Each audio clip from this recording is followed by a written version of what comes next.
मेरे प्यारे देशवासियों, मेरे नौजवान साथियों, छात्र शक्ति, किसान शक्ति, मजदूर शक्ति, माताओं बहनों और लोकतंत्र के पहले साथियों, साथ में मानवाधिकार के हमारे तमाम योद्धा, लगातार 1 महीना से छात्र आंदोलन कर रहे हैं।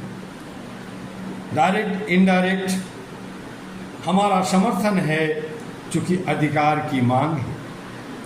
आज मैं किसी राजनीतिक दल के मंच से नहीं, बल्कि मानवाधिकार और मानवता की आवाज़ बनकर आपके सामने पुनः आया हूँ। आज मैं किसी व्यक्ति से नहीं, बल्कि व्यवस्था से एक प्रश्न भी पूछना चाहता हूँ, और वो प्रश्न है, युवा आता है हिसाब। यह कोई धमकी नहीं, यह लोकतंत्र का सबसे पवित्र अधिकार है, क्योंकि जहाँ जनता सवाल पूछना छोड़ देती है, वहाँ लोकतंत्र कमज़ोर होने लगता है। साथियों, देश का युवा पूछ रहा है, मेरे सपनों का हिसाब दो, मेरी पढ़ाई का हिसाब दो, मेरी डिग्री का हिसाब दो, मेरी नौकरी का हिसाब दो, पेपर लीक का हिसाब दो, भ्रष्टाचार का हिसाब दो, जनता के टैक्स का हिसाब दो, और सबसे बढ़कर मेरे भविष्य का हिसाब दो। आज करोड़ों पढ़े लिखे युवा रोजगार की तलाश में भटक रहे। लाखों परिवार अपने बच्चों की शिक्षा पर अपनी पूरी कमाई लगा देती हैं, लेकिन जब परीक्षाएं रद्द होती है, भर्ती अटकती है या प्रक्रिया पर सवाल उठते हैं, तो सबसे बड़ा नुकसान युवाओं के विश्वास का होता है। एक युवा जब हारता है तो केवल एक व्यक्ति नहीं हारता, उसके माता पिता का सपना, उसके परिवार का विश्वास और देश की एक संभावना भी कमज़ोर पड़ती है। इसलिए मैं कहता हूँ, युवा की आवाज़ को सुनो, युवा के प्रश्नों का उत्तर दो और युवा के भविष्य को सुरक्षित करो।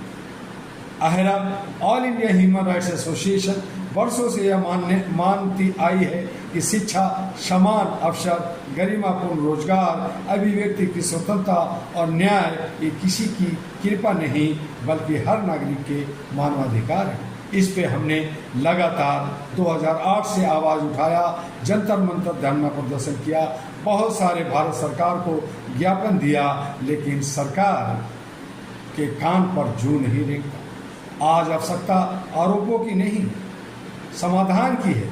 हमें ऐसी व्यवस्था चाहिए जहां परीक्षाएं समय पर हो, जहां चयन निष्पक्ष हो, जहां प्रतिभा का सम्मान हो, जहां युवाओं को अवसर मिले, जहां शासन पारदर्शी और जवाबदेही हो। साथियों, याद रखिए, युवा देश की समस्या नहीं, सबसे बड़ा समाधान है। इसलिए युवा को कहा जाता है, youth is power of Galaxy.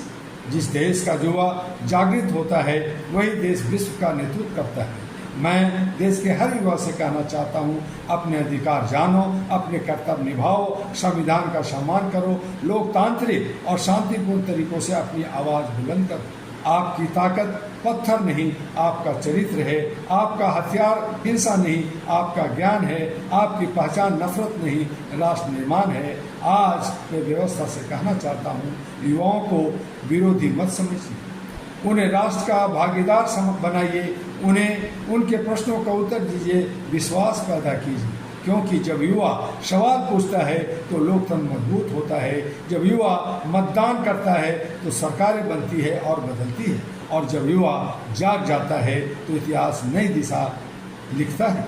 आइए हम सब मिलकर ऐसा भारत बनाएं जहां कोई छात्र निराश न हो, कोई प्रतिभा वंचित न हो, कोई युवा अवसर से वंचित न हो, और किसी माँ की आंखों में अपने बेटे बेटी के भविष्य को लेकर आंसू न हो। अंत में मैं आप सबसे कहना चाहता हूँ, अपने अधिकारों के प्रति जागरूक बनिए, लेकिन अपने कर्तव्यों को भी निभाइए। लोकतंत्र संवाद से मजबूत होता है, टकराव से नहीं। आइए एक स्वर में कहें, भारत का युवा जाग चुका है, हिसाब दो, भविष्य दो, अवसर दो, न्याय दो, और अंत में युवा आता है, हिसाब दो। और इन्हीं शब्दों के साथ मैं जय हिंद, जय भारत, जय संविधान कहूँगा, और साथ में जय मानवाधिकार के साथ साथ आपसे अनुरोध करूँगा कि अहरा ग्लोबल और HRTV अहरा, जो आपके सभी सोशल मीडिया पे, यूट्यूब पर चैनल के रूप में काम कर रहा है, आप तक आवाज़ पहुंचा रहा है, उसे लाइक, सब्सक्राइब, फॉरवर्ड करना ना भूलें। हमारी हौसला को बढ़ाएं ताकि हम आपसे रूबरू बने रहें। चाहे सरकार निरंकुश हो, चाहे दुश्मन हजार हो, लेकिन चूंकि लोकतंत्र में हम जीते हैं, आवाज़ को देते रहेंगे और लड़ना भी हमारा हक है और उसके लिए लड़ते भी रहेंगे। आइए अहरा के संग आपका डॉक्टर दुआ।